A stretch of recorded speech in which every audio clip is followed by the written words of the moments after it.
আসসালামু আলাইকুম। পল্লবী মহিলা ডিগ্রি কলেজ, মিরপুর 12, ঢাকা 1216। সহকারী অধ্যাপক, গার্হস্থ্য অর্থনীতি বিভাগ, জোবাইদা সামিয়া খাতুন বলছি। বিগত ক্লাসগুলোতে তোমাদেরকে আমি জানিয়েছি যে কোন পর্যন্ত পড়া হয়েছে, এবং গত যে ক্লাসটা নিয়েছিলাম সেই ক্লাসে আমরা সমস্ত সিলেবাস শেষ হওয়ার পরে রিভিশন হিসাবে কিছু আলোচনা শুরু করেছিলাম। সেখানে আমরা প্রথম অধ্যায় থেকে আমরা চেষ্টা করেছি তোমাদেরকে কিছু জ্ঞানমূলক প্রশ্ন দেওয়ার জন্যে, যেই প্রশ্নগুলো আশা করছি তোমাদের পরীক্ষায় কমন করবে। ঠিক তেমনি এবারও আমরা কিছু অনুধাবনমূলক কোশ্চেন নিয়ে আলোচনা করব। বিগত প্রশ্নগুলো কতটুকু তোমরা লিখেছো অনেকেই আমাকে জানানো হয়তো সম্ভব হয়নি, আবার দুই একজন জানিয়েছো। তবে তোমাদেরকে আমি একটি কথা বলছি, তোমরা যদি জিনিসটা খাতায় লিখে নাও তোমাদের জন্য ভালো হবে, কারণ বারবার রেকর্ডটা বের করে পড়া সম্ভব হয় না। বরঞ্চ রেকর্ডটাকে বারবার রিওয়াইন্ড করে তোমরা যদি প্রশ্ন এবং উত্তরগুলো লিখে নিতে পারো বা বইয়ের ভিতরে দাগিয়ে নিতে পারো, তাহলে বোধহয় তোমাদের জন্য ভালো হবে। আমাদের উত্তর দিতে হয় মোট 5টি প্রশ্নের। আমি তোমাদেরকে বলেছিলাম যে 5টি প্রশ্নের ভেতরে এই প্রতিটা ক এবং খ হয় 3 নাম্বারের। তো 3 5 15 যদি আমরা কনফার্ম উঠাতে পারি, আর তারপরে বাকি নাম্বারগুলো যে থেকে যাবে সেই নাম্বারগুলো যেভাবে উঠানোর হয় আমি তোমাদেরকে দেখিয়ে দিয়েছিলাম যে 10-এ 7 এবং 8 পাওয়া কোনো ব্যাপারই না। তো প্রতিটা প্রশ্নে 7 বা 8 পাওয়া মানেই হচ্ছে A+ নাম্বার ধরা, আর 7 পেলে তো তুমি এ পেয়েই যাচ্ছ। তো সেই ক্ষেত্রগুলো কিন্তু আমি তোমাদেরকে দেখিয়ে দিয়েছিলাম, এবং তারই প্রেক্ষিতে সামনে যেহেতু তোমাদের প্রি টেস্ট আছে এবং টেস্ট আছে, খুব তাড়াতাড়ি সম্ভবত তোমাদের প্রি টেস্ট পরীক্ষাটা হবে। তো আমি চাচ্ছি যে তোমরা এখন যে প্রশ্নগুলো বলছি সেগুলো যদি তোমরা একটু মনোযোগ হয়ে দেখো, তাহলে আশা করছি যে তোমাদের ফাইনালের পড়াটাও একবারেই হয়ে যাবে। তো আসো আমরা আজকে আলোচনা করব অনুধাবনমূলক প্রশ্ন। আচ্ছা, তোমরা খেয়াল করো, আমরা আজকে আলোচনা করছি অনুধাবনমূলক প্রশ্ন। অনুধাবনমূলক প্রশ্ন যতগুলো আলোচনা আজকে করা সম্ভব আমরা করব, তারপরে যেগুলো করা সম্ভব হবে না আমরা পরবর্তী ক্লাসে সেগুলো নিয়ে আলোচনা করব। প্রথম যে প্রশ্ন তোমরা দেখতে পাচ্ছ সেখানে কি লেখা হয়েছে যে চূড়ান্ত লক্ষ্য বলতে কি বোঝো? তোমরা খাতায় লিখতে থাকলে লেখো, আমার কথাটা শুনে শুনে লিখে ফেলো। প্রথম প্রশ্ন, চূড়ান্ত লক্ষ্য বলতে কি বোঝো? স্থায়ী লক্ষ্যকে চূড়ান্ত লক্ষ্য বলা হয়। স্থায়ী লক্ষ্যকে চূড়ান্ত লক্ষ্য বলা হয়। চূড়ান্ত লক্ষ্য অর্জন সময় সাপেক্ষ। এই লক্ষ্য সব সময় মানুষের সচেতন মনে অবস্থান করে। এই লক্ষ্য অর্জিত হলে মানুষ জীবনে প্রতিষ্ঠা লাভ করে, যেমন লক্ষ্য অনুযায়ী পেশা গ্রহণ করে জীবনে প্রতিষ্ঠা লাভ করা। আমি আবারও বলছি, স্থায়ী লক্ষ্যকে চূড়ান্ত লক্ষ্য বলা হয়। চূড়ান্ত লক্ষ্য অর্জন সময় সাপেক্ষ।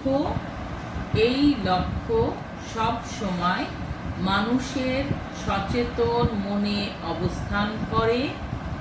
এই লক্ষ্য অর্জিত হলে মানুষ জীবনে প্রতিষ্ঠা লাভ করে, যেমন লক্ষ্য অনুযায়ী পেশা গ্রহণ করে জীবনে প্রতিষ্ঠা লাভ করা। প্রথম প্রশ্নটা লেখা হয়েছে নিশ্চয়ই। এবার আমরা দ্বিতীয় প্রশ্নে যাই। দ্বিতীয় প্রশ্ন হচ্ছে, গৃহ ব্যবস্থাপনার মূল বিষয়বস্তু লেখো। গৃহ ব্যবস্থাপনা হলো একটি ধারাবাহিক গতিশীল প্রক্রিয়া। আমরা যে দ্বিতীয় প্রশ্নটা বলেছি, প্রশ্নটা হচ্ছে গৃহ ব্যবস্থাপনার মূল বিষয়বস্তু লেখো। আমরা জ্ঞানমূলকে গৃহ ব্যবস্থাপনার সংজ্ঞা বলেছিলাম, বিশেষ বিশেষ অর্থনীতিবিদের সংজ্ঞাও বলেছি। এখন এই গৃহ ব্যবস্থাপনার মূল বিষয়বস্তুগুলো কি সেগুলো নিয়ে কথা বলছি। দেখো, গৃহ ব্যবস্থাপনা হলো একটি ধারাবাহিক গতিশীল প্রক্রিয়া। গৃহ ব্যবস্থাপনার সংজ্ঞা থেকে এর বিষয়বস্তু সম্বন্ধে ধারণা লাভ করা যায়। লক্ষ্য বা উদ্দেশ্যমুখী কাজকে সম্পূর্ণ করতে কতগুলো ব্যবস্থা বা পদ্ধতির আলোচনাই হচ্ছে গৃহ ব্যবস্থাপনার উল্লেখযোগ্য বিষয়। আমি আবারও বলছি, তোমরা দেখো, গৃহ ব্যবস্থাপনা হলো একটি ধারাবাহিক গতিশীল প্রক্রিয়া। গৃহ ব্যবস্থাপনার সংজ্ঞা থেকে এর বিষয়বস্তু সম্বন্ধে ধারণা লাভ করা যায়। লক্ষ্য বা উদ্দেশ্যমুখী কাজকে সম্পূর্ণ করতে কতগুলো ব্যবস্থা বা পদ্ধতির আলোচনা গৃহ ব্যবস্থাপনার একটি উল্লেখযোগ্য বিষয়বস্তু।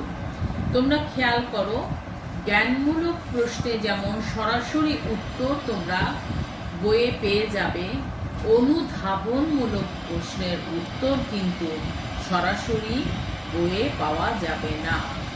অনুধাবন মানে হচ্ছে তুমি অনুধাবন করতে হবে, তোমাকে পড়াটা তুমি কি বুঝেছো সেখান থেকে তোমাকে একটা প্রশ্ন করলে তুমি তোমার ভাষায় মূল জিনিস থেকে আমাকে বুঝিয়ে দেবে। এই প্রশ্নটা বলেছে কি, দেখো, বলেছে যে গৃহ ব্যবস্থাপনার যে বিষয়বস্তুগুলো আছে সে বিষয়বস্তুগুলো কি, বিষয়বস্তু কি, যা গৃহ ব্যবস্থাপনা কাকে বলে সেটা যদি আমি জানি, তাহলে সেই উদ্দেশ্য বা লক্ষ্যকে যদি আমার অর্জন করতে যে পদ্ধতি ব্যবহার করতে হবে সেগুলোই হচ্ছে গৃহ ব্যবস্থাপনার বিষয়বস্তু। এর পরের প্রশ্নে আমরা যাই। এর পরের প্রশ্ন হচ্ছে, গৃহ ব্যবস্থাপনার প্রেষণা সৃষ্টিকারী ধারণা সমূহ লেখো। খেয়াল করো, প্রেষণা সৃষ্টিকারী ধারণা সমূহ জানতে চেয়েছে, তাহলে তার উত্তর আমরা কিভাবে দেব? প্রথমেই কিন্তু আমাদের এই প্রশ্ন অনুধাবন লিখতে গেলে প্রথমেই কিন্তু জ্ঞানমূলক একটা লাইন লিখতে হয়, তারপরে অনুধাবন লিখতে হয়। জ্ঞানমূলকে তুমি কি লিখছো? প্রেষণা হচ্ছে কর্ম সংক্রান্ত মনোবল যা মানুষকে কোনো কাজে উদ্বুদ্ধ করে। আবারও বলছি, প্রেষণা হচ্ছে কর্ম সংক্রান্ত মনোবল যা মানুষকে কোনো কাজে উদ্বুদ্ধ করে, তার মানে উৎসাহিত করে, কাজ করার আগ্রহ তৈরি করে। মানুষের জীবনের চলার পথে সিদ্ধান্ত গ্রহণ এবং ব্যক্তিগত ও সমষ্টিগত আচরণকে নিয়ন্ত্রণ করার জন্য কিছু নির্দেশক রয়েছে। এগুলোকেই গৃহ ব্যবস্থাপনার প্রেরণা সৃষ্টিকারী উপাদান বলা হয়। এগুলো হলো মূল্যবোধ, লক্ষ্য ও মান। আবারও বলছি,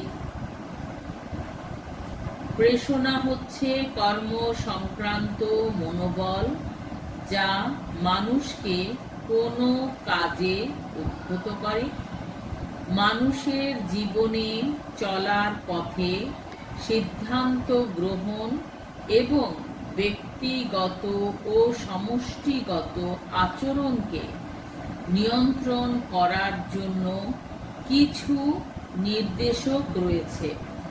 সেগুলোকেই গৃহ ব্যবস্থাপনার প্রেরণা সৃষ্টিকারী উপাদান বলা হয়। এগুলো হলো মূল্যবোধ, লক্ষ্য ও মান। এরপরে আমাদের এবারের প্রশ্ন হচ্ছে, লক্ষ্য একটি চলমান প্রক্রিয়া, বুঝিয়ে লেখো। লক্ষ্য একটি চলমান প্রক্রিয়া, বুঝিয়ে লেখো। এবার উত্তরটা লিখে নাও তোমরা। কোনো কাজের পরিসমাপ্তিকে লক্ষ্য বলে। কোনো কাজের পরিসমাপ্তিকে লক্ষ্য বলে। কোনো কাজের পরিসমাপ্তি ঘটলেই অন্য একটি কাজ শুরু হয়, ফলে লক্ষ্য পরিবর্তিত হয়। লক্ষ্য মানুষের চেতন ও অবচেতন মনে অবস্থান করে। প্রধান লক্ষ্যগুলোকে কেন্দ্র করে অন্যান্য লক্ষ্য নির্ধারিত ও পরিবর্তিত হয়। তাই বলা যায় লক্ষ্য একটি চলমান প্রক্রিয়া। আবারও বলছি, কোনো কাজের পরিসমাপ্তিকে লক্ষ্য বলে। কোনো কাজের পরিসমাপ্তি ঘটলেই অন্য একটি কাজ শুরু হয়, ফলে লক্ষ্য ও পরিবর্তিত হয়। লক্ষ্য মানুষের চেতন ও অবচেতন মনে অবস্থান করে। প্রধান লক্ষ্যগুলোকে কেন্দ্র করে অন্যান্য লক্ষ্য নির্ধারিত ও পরিবর্তিত হয়। তাই বলা যায় লক্ষ্য একটি চলমান প্রক্রিয়া।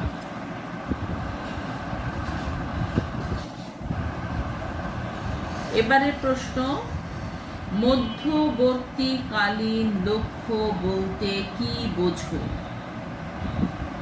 মধ্যবর্তীকালীন লক্ষ্য বলতে কি বোঝো?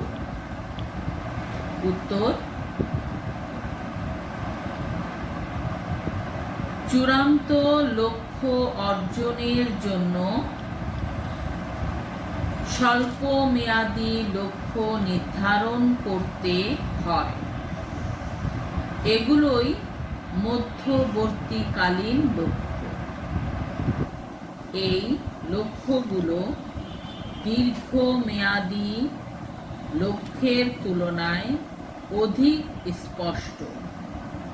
তাই এই লক্ষ্য অর্জনের জন্য অনেক বেশি সিদ্ধান্ত নিতে হয়। আবারও বলছি, চূড়ান্ত লক্ষ্য অর্জনের জন্য স্বল্প মেয়াদী লক্ষ্য নির্ধারণ করতে হয়। এগুলোই মধ্যবর্তীকালীন লক্ষ্য। এই লক্ষ্যগুলো দীর্ঘমেয়াদী লক্ষ্যের তুলনায় অধিক স্পষ্ট। তাই এ লক্ষ্য অর্জনের জন্য অনেক বেশি সিদ্ধান্ত নিতে হয়।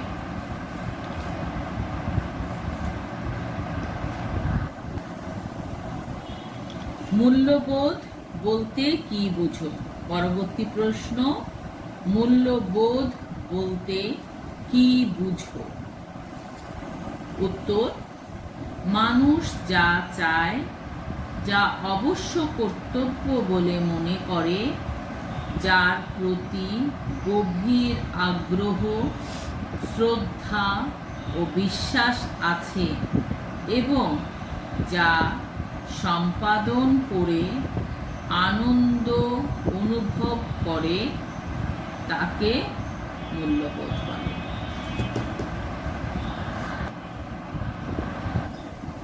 অর্থনীতিবিদের মতে মনোভাব, প্রেষণার সামগ্রী, পরিমাপযোগ্য প্রচলিত রীতি, প্রথা অথবা ব্যক্তি, দল, বিষয় ও ঘটনা সম্পর্ককে মূল্যবোধ বলে।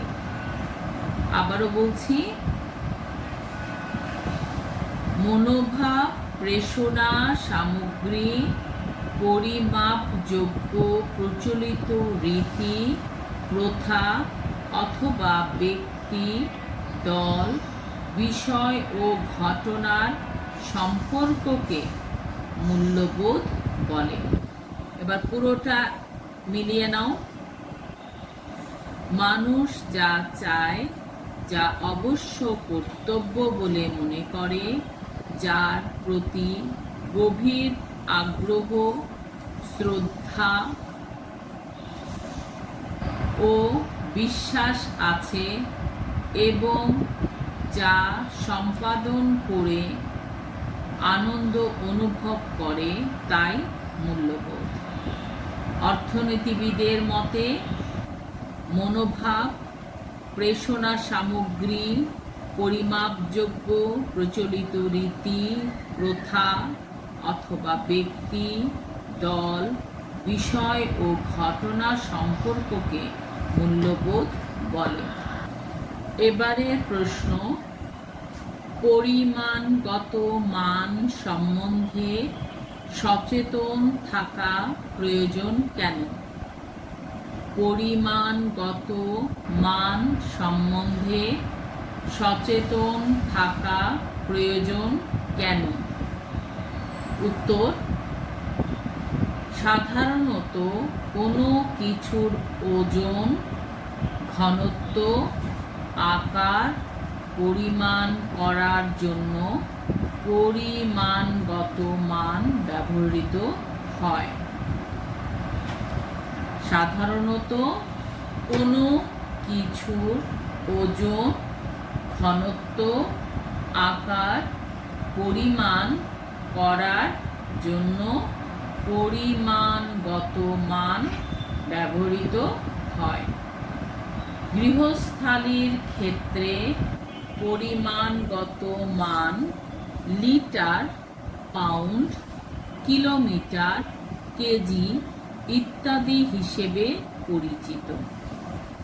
আমাদের পারিবারিক জীবনে চাহিদার প্রেক্ষিতে সম্পদ সীমিত। পরিমাণগত মান সম্বন্ধে সচেতন না হলে সম্পদ অপচয়ের সম্ভাবনা থাকে। আবারও বলছি, সাধারণত কোনো কিছুর ওজন, ঘনত্ব, আকার পরিমাণ করার জন্য পরিমাণগত মান ব্যবহৃত হয়।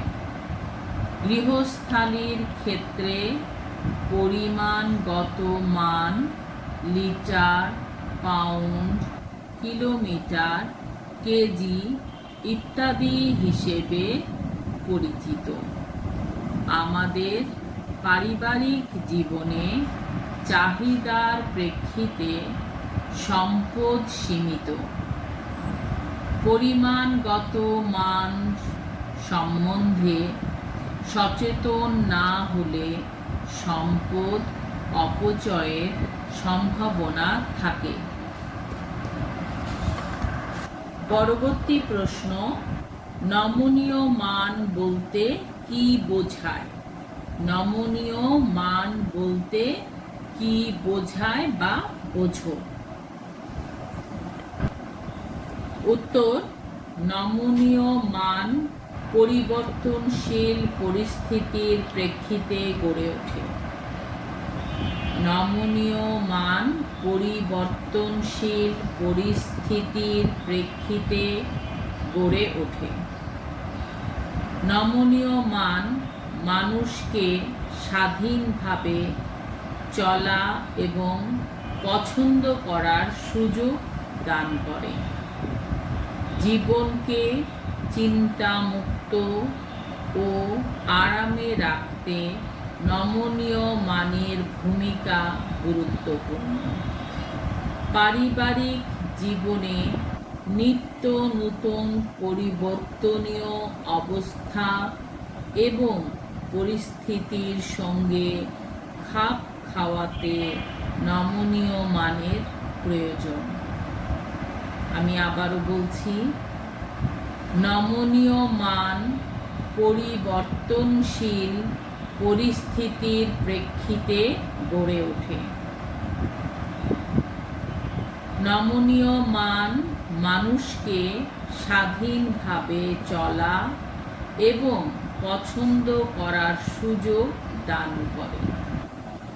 জীবনকে চিন্তামুক্ত ও আরামে রাখতে নমনীয় মানের ভূমিকা গুরুত্বপূর্ণ।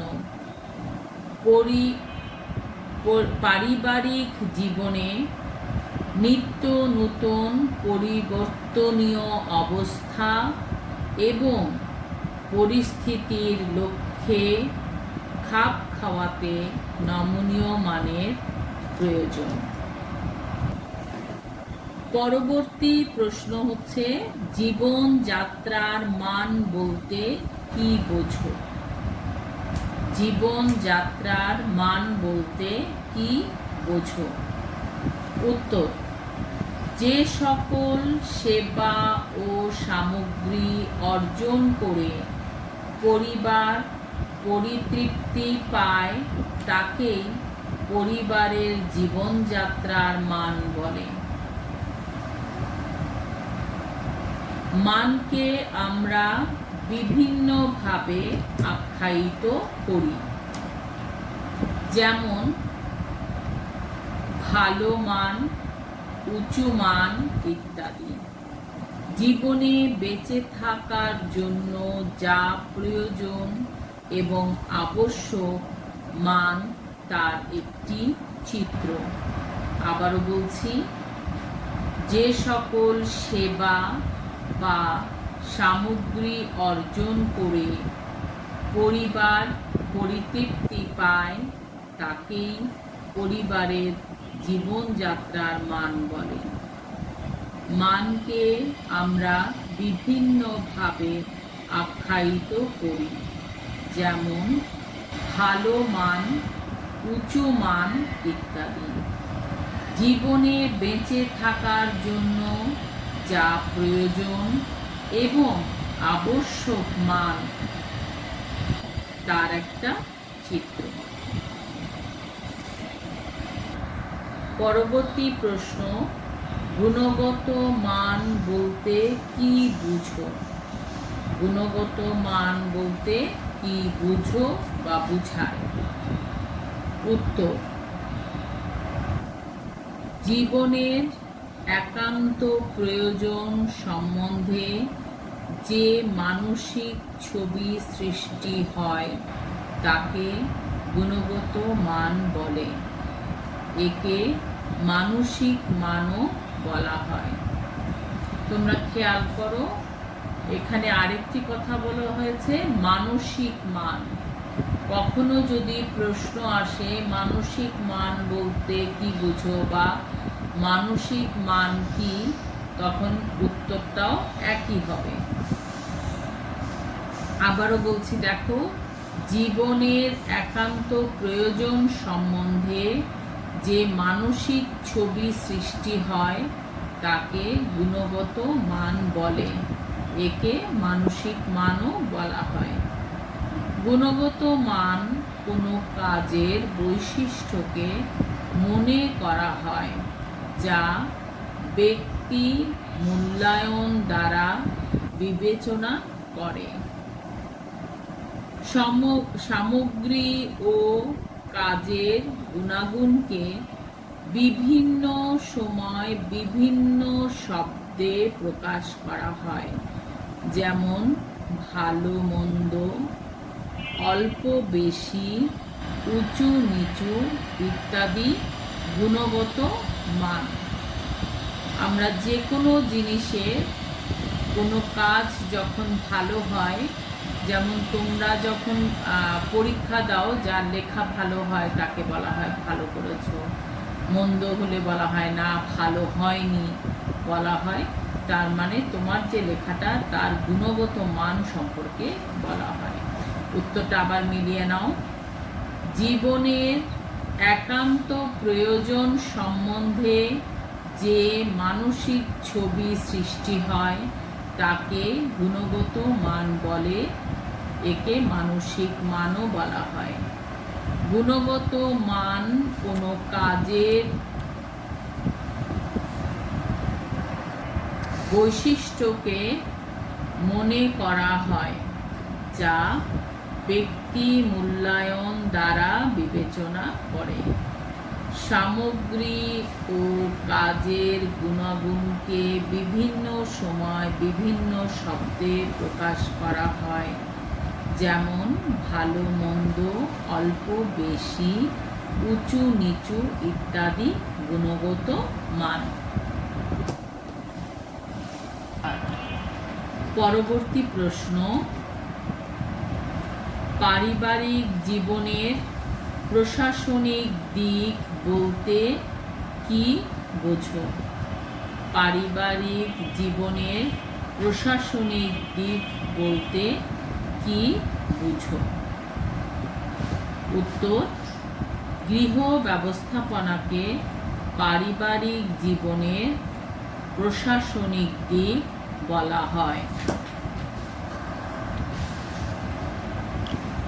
পারিবারিক লক্ষ্যসমূহ অর্জনের জন্য মানবীয় ও অমানবীয় সম্পদসমূহের পরিকল্পনা করা, নির্দেশনা প্রদান, পথ প্রদর্শন, সমন্বয় সাধন ও মূল্যায়ন এবং গৃহ ও গৃহের বাইরে ব্যক্তিগত, পারিবারিক ও দলীয় সম্পর্ক সুষ্ঠুভাবে গড়ে তোলার প্রচেষ্টাই হচ্ছে গৃহ ব্যবস্থাপনার প্রশাসনিক দিক।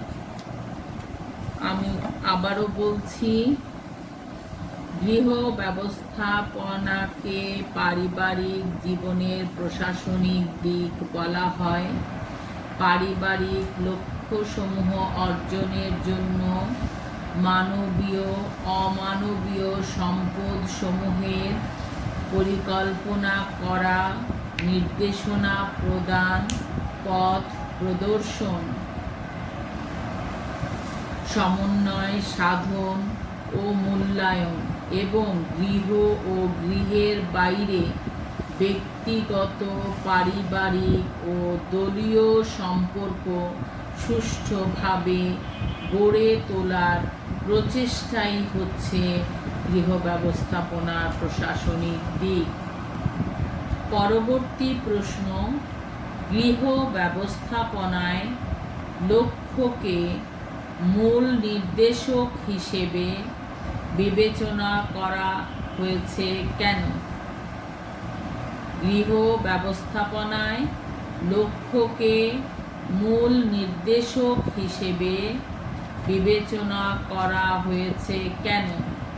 উত্তর, যে কোনো কাজের সঠিক বাস্তবায়নের আকাঙ্ক্ষাকে লক্ষ্য বলে। যে কোনো কাজের সঠিক বাস্তবায়নের আকাঙ্ক্ষাকেই লক্ষ্য বলে। প্রত্যেক মানুষের জীবনেই লক্ষ্য থাকে। লক্ষ্য জানা থাকলে কাজ মূল্যায়ন করা সহজ হয়। গৃহ ব্যবস্থাপনার ক্ষেত্রেও লক্ষ্য ব্যতীত কোনো কাজ শুরু করলে তাতে সফলতা অর্জন করা যায় না। তাই গৃহ ব্যবস্থাপনায় লক্ষ্যকে মূল নির্দেশক হিসেবে দেখানো হয়েছে। আমি উত্তরটা আবারও বলছি, যে কোনো কাজের সঠিক বাস্তবায়নের আকাঙ্ক্ষাকে লক্ষ্য বলে। প্রত্যেক মানুষের জীবনেই লক্ষ্য থাকে। লক্ষ্য জানা থাকলে কাজ মূল্যায়ন করা সহজ হয়। গৃহ ব্যবস্থাপনার ক্ষেত্রেও লক্ষ্য ব্যতীত কোনো কাজ শুরু করলে তাতে সফলতা অর্জন করা যায় না। তাই গৃহ ব্যবস্থাপনায় লক্ষ্যকে মূল নির্দেশক হিসাবে দেখানো হয়েছে। পরবর্তী প্রশ্ন, লক্ষ্য নির্ধারণের মানদণ্ড কোনটি? ব্যাখ্যা করো। লক্ষ্য নির্ধারণের মানদণ্ড কোনটি? ব্যাখ্যা করো। উত্তর, মানুষ যা চায় তাই লক্ষ্য। সাধারণত মূল্যবোধের উপর ভিত্তি করে আমাদের লক্ষ্য স্থির হয়। ব্যক্তির নিজস্ব পরিমণ্ডলকে কেন্দ্র করে মূল্যবোধ বিকশিত হয়। এটি এমন একটি আত্মিক বিষয় যা ব্যক্তির ইচ্ছার মানদণ্ড, অর্থাৎ ব্যক্তির লক্ষ্য নির্ধারণের নির্দেশক তথা মানদণ্ড হিসেবে কাজ করে। আমি আবারও বলছি, মানুষ যা চায় তাই লক্ষ্য। সাধারণত মূল্যবোধের উপর ভিত্তি করে আমাদের লক্ষ্য স্থির হয়। ব্যক্তির নিজস্ব পরিমণ্ডলকে কেন্দ্র করে মূল্যবোধ বিকশিত হয়। এটি এমন একটি আত্মিক বিষয় যা ব্যক্তির ইচ্ছার মানদণ্ড, অর্থাৎ ব্যক্তির লক্ষ্য নির্ধারণের নির্দেশক তথা মানদণ্ড হিসেবে কাজ করে। প্রশ্ন, দীর্ঘমেয়াদী লক্ষ্য ও তাৎক্ষণিক লক্ষ্যের পার্থক্য করো। দীর্ঘমেয়াদী লক্ষ্য ও তাৎক্ষণিক লক্ষ্যের পার্থক্য করো। উত্তর, যে লক্ষ্য সবসময় মানুষের সচেতন মনে অবস্থান করে তাই দীর্ঘমেয়াদী লক্ষ্য। এটি স্থায়ী লক্ষ্য। অপরদিকে দীর্ঘমেয়াদী লক্ষ্য অর্জন করতে হলে স্বল্প মেয়াদী লক্ষ্য অর্জন করতে হয়। যেমন কারো যদি ডাক্তার বা ইঞ্জিনিয়ার হওয়ার স্থায়ী লক্ষ্য হয় তাহলে পাবলিক পরীক্ষাগুলোতে অধিক কৃতিত্বের সাথে উত্তীর্ণ হওয়া মধ্যবর্তীকালীন লক্ষ্য। আবারও বলছি, যে লক্ষ্য সবসময় মানুষের সচেতন মনে অবস্থান করে তাই দীর্ঘমেয়াদী লক্ষ্য। এটি স্থায়ী লক্ষ্য। অপরদিকে দীর্ঘমেয়াদী লক্ষ্য অর্জন করতে হলে স্বল্প মেয়াদী লক্ষ্য অর্জন করতে হয়। যেমন কোনো ব্যক্তির যদি ডাক্তার বা ইঞ্জিনিয়ার হওয়ার স্থায়ী লক্ষ্য হয়, তাহলে তাকে পাবলিক পরীক্ষাগুলোতে অধিক কৃতিত্বের সাথে উত্তীর্ণ হওয়া প্রয়োজন, বা এই উত্তীর্ণ হওয়াটাই হচ্ছে মধ্যবর্তীকালীন লক্ষ্য। পরবর্তী প্রশ্ন, মূল্যবোধ কিভাবে ব্যক্তিকে সঠিক সিদ্ধান্ত নিতে সাহায্য করে? মূল্যবোধ কিভাবে ব্যক্তিকে সঠিক সিদ্ধান্ত নিতে সাহায্য করে? উত্তর, মূল্যবোধ বলতে কোনো বস্তু বা পরিস্থিতির মূল্য সম্পর্কে ব্যক্তির অনুভূতি বা উদ্দীপকের প্রতিক্রিয়াকে বোঝায়। মূল্যবোধ সমাজ, কৃষ্টি, ঐতিহ্য, শিক্ষা, ধর্ম ইত্যাদির ভিত্তিতে, আবারও বলছি, মূল্যবোধ সমাজ, কৃষ্টি ও ঐতিহ্য, শিক্ষা, ধর্ম ইত্যাদির উপরে ভিত্তি করে গড়ে ওঠে। নিজস্ব মূল্যবোধ ব্যক্তির কাছে উত্তম। মানুষ যে বিষয়টিকে উত্তম মনে করে তাকে বেশি গুরুত্ব দেয়। মূল্যবোধ ব্যক্তিকে সঠিক সিদ্ধান্ত গ্রহণে সাহায্য করে।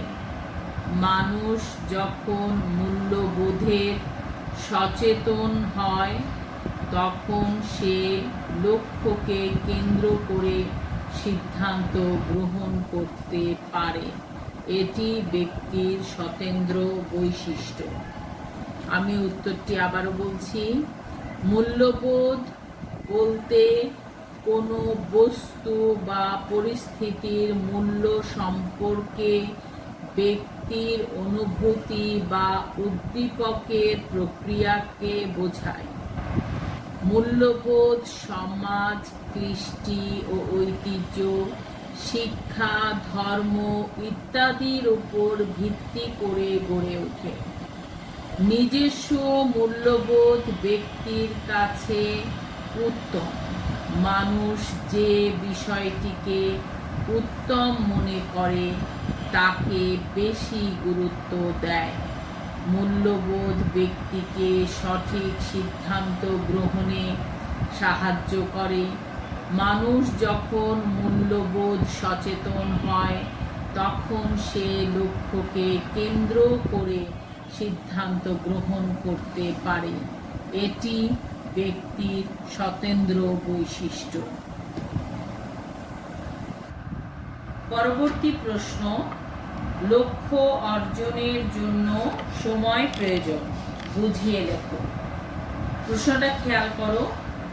এই অনুধাবনমূলক প্রশ্নে সাধারণত তুমি বইয়ের যেই চ্যাপ্টারের প্রশ্ন তারা করতে চাচ্ছে সেই অধ্যায় সম্পর্কে তুমি কতটুকু অবগত আছো সেটা বোঝার জন্যই মূলত অনুধাবনমূলক প্রশ্নগুলো করে থাকে। যে কারণে সরাসরি এর উত্তর পাওয়া না গেলেও যদি তুমি পড়ে থাকো তাহলে তুমি তার উত্তর দিতে পারবে। ঠিক তেমনি এই প্রশ্নটা খেয়াল করো। প্রশ্নটা কি বলেছে? প্রশ্নটা হলো, লক্ষ্য অর্জনের জন্য সময় প্রয়োজন, বুঝিয়ে লেখো বা ব্যাখ্যা করো। আচ্ছা, এটার উত্তর দেখো। উত্তর হচ্ছে, কোনো কাজের পরিসমাপ্তিকেই লক্ষ্য বলে। প্রতিটি লক্ষ্য অর্জনের সময়সীমা আছে।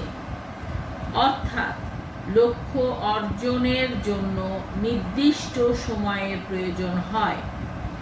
সময়ের উপর ভিত্তি করে লক্ষ্যকে দীর্ঘমেয়াদী, মধ্যবর্তী ও তাৎক্ষণিক লক্ষ্যে ভাগ করা হয়।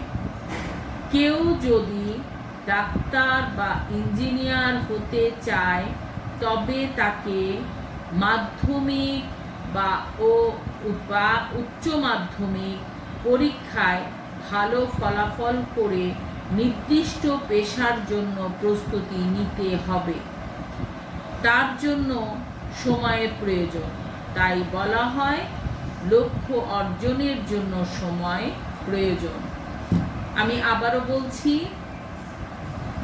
কোনো কাজের পরিসমাপ্তিকেই লক্ষ্য বলে। প্রতিটি লক্ষ্য অর্জনের সময় সীমা আছে, অর্থাৎ লক্ষ্য অর্জনের জন্য নির্দিষ্ট সময়ের প্রয়োজন হয়। সময়ের উপর ভিত্তি করে লক্ষ্যকে দীর্ঘমেয়াদী, মধ্যবর্তী ও তাৎক্ষণিক লক্ষ্য হিসাবে ভাগ করা হয়। কেউ যদি ডাক্তার বা ইঞ্জিনিয়ার হতে চায় তবে তাকে মাধ্যমিক ও উচ্চ মাধ্যমিক পরীক্ষায় ভালো ফলাফল করে নির্দিষ্ট পেশার জন্য প্রস্তুতি নিতে হবে। তার এই সময়ের যে প্রয়োজন, তাই বলা হয় লক্ষ্য অর্জনের জন্য সময় প্রয়োজন। পরবর্তী প্রশ্ন, মানকে কিভাবে শ্রেণীকরণ করা যায় বুঝিয়ে লেখো। মানকে কিভাবে শ্রেণীকরণ করা যায় বুঝিয়ে লেখো। সম্পদ, উত্তর লেখো। সম্পদ ব্যবহারের গুণগত ও পরিমাণগত পরিমাপককেই হলো মান। এটি ব্যক্তির নিজস্বতা ও সমাজের দাবি থেকে সৃষ্টি হয়। আবারও বলছি, সম্পদ ব্যবহারের গুণগত ও পরিমাণগত পরিমাপকই হলো মান। এটি ব্যক্তির নিজস্বতা ও সমাজের দাবি থেকে সৃষ্টি হয়। মানুষকে বিভিন্নভাবে শ্রেণীকরণ করা যায়। মূল্যবোধের ভিত্তিতে একে দুই ভাগে ভাগ করা যায়, যথা প্রচলিত ও নমনীয় মান। আবার জীবনযাত্রার উপর ভিত্তি করে মানকে দুই ভাগে ভাগ করা যায়, যেমন পরিমাণগত ও গুণগত মান। উত্তরটা আবার মিলিয়ে নাও। সম্পদ ব্যবহারের গুণগত ও পরিমাণগত পরিমাপকই হলো মান। এটি ব্যক্তির নিজস্বতা ও সমাজের দাবি থেকে সৃষ্টি হয়। মানকে বিভিন্নভাবে শ্রেণীকরণ করা যায়। মূল্যবোধের ভিত্তিতে একে দুই ভাগে ভাগ করা যায়, যথা প্রচলিত ও নমনীয় মান। আবার জীবনযাত্রার উপর ভিত্তি করে মানুষকে দুই ভাগে ভাগ করা যায়, যথা পরিমাণগত ও গুণগত মান। পরবর্তী প্রশ্ন,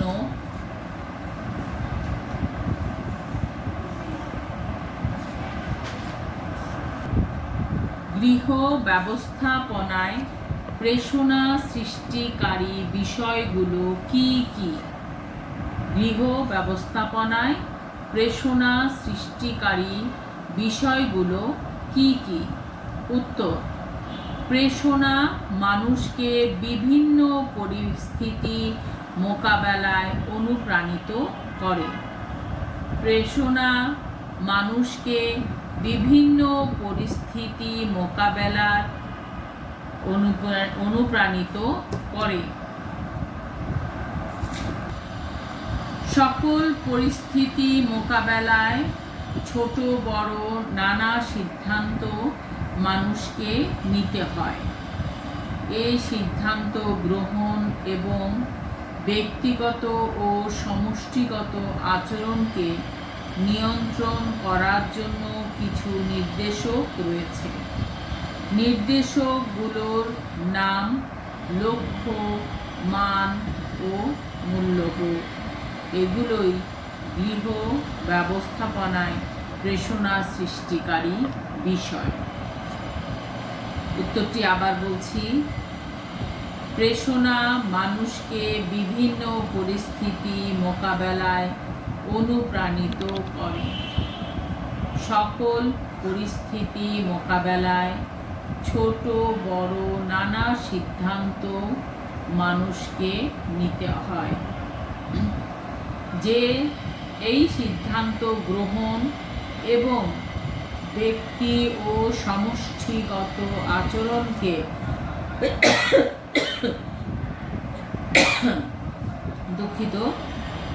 নিয়ন্ত্রণ করার জন্য কিছু নির্দেশক রয়েছে। নির্দেশকগুলোর নাম লক্ষ্য, মান ও মূল্যবোধ। এগুলোই গৃহ ব্যবস্থাপনায় প্রেরণা সৃষ্টিকারী বিষয়। এতক্ষণ তোমাদেরকে অনুধাবনমূলক প্রশ্ন করাচ্ছিলাম। আমি জানি না তোমাদের কাছে কেমন লেগেছে, তবে কান দিয়ে শুনে খাতায় লেখার জন্য যা করা প্রয়োজন সেটুকুই করার চেষ্টা করেছি। যে প্রাণবন্ত ক্লাস হওয়ার কথা সেটা বোধহয় হলোই না, কিছু করার নেই, কারণ এই প্রশ্নের উত্তরগুলো তোমরা সাধারণভাবে বইয়ের ভিতরে পাবে না, একটু গুছিয়ে লিখতে হয় বলেই এই উত্তরগুলোকে আমি তোমাদেরকে বলে দিচ্ছি লেখার জন্য, যাতে পড়ে তোমরা আবার তোমাদের মতন করে লিখতে পারো। তো যাই হোক, আরও কিছু প্রশ্ন আছে, আমরা পরবর্তী ক্লাসে এই প্রশ্নগুলো নিয়ে আলোচনা করব এবং লিখব। তো আজকে এই পর্যন্তই। তোমরা ভালো থেকো, দোয়া করো যেন সবাই ভালো থাকতে পারে। আল্লাহ হাফেজ, সবাই ভালো থেকো।